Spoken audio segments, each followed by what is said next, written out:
আসসালামু আলাইকুম ওয়ারহমাতুল্লাহ।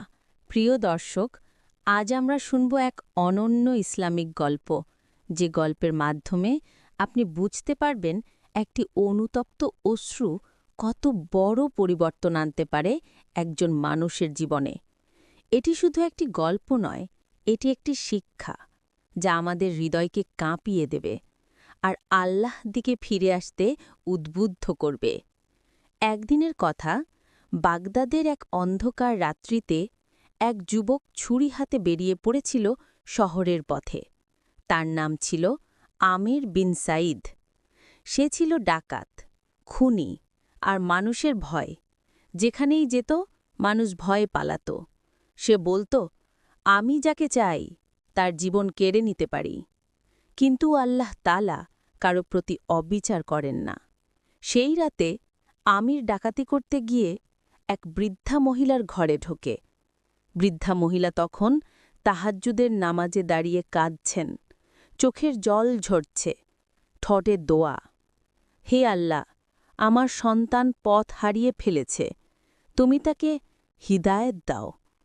আমির কিছুক্ষণ থমকে গেল। সে বলল, বৃদ্ধা, তুমি কি জানো আমি কে? বৃদ্ধা বললেন, তুমি মানুষ আমারই মতো। তুমি এখন পথ হারিয়েছ, কিন্তু আমি জানি আল্লাহ চাইলে তোমাকেও বদলে দিতে পারেন। আমির হেসে বলল, আমি বদলাবো? আমি তো সবার ভয়। বৃদ্ধা মৃদু হাসলেন। আমির, যখন ফেরাউন পর্যন্ত বদলে যেতে পারত না, তখন আল্লাহ মুসা আলাইসাল্লামকে পাঠিয়েছিলেন দাওয়াত দিতে। তাহলে তোমার জন্যেও আল্লাহর রহমত অসম্ভব নয়। এই কথা শুনে আমিরের বুক কেঁপে উঠল, তার চোখে অশ্রু এল। প্রথমবারের মতো সে নিজের পাপের বোঝা টের পেল। সেই রাতেই সে কেঁদে ফেলল, হে আল্লাহ, আমি আপনার কাছে ফিরে আসতে চাই, আমাকে মাফ করে দিন। আমিরের সেই এক ফোঁটা অশ্রু বদলে দিল তার পুরো জীবন। সে আর ডাকাতি করেনি, বরং মানুষকে তাওবার পথে ডেকেছে।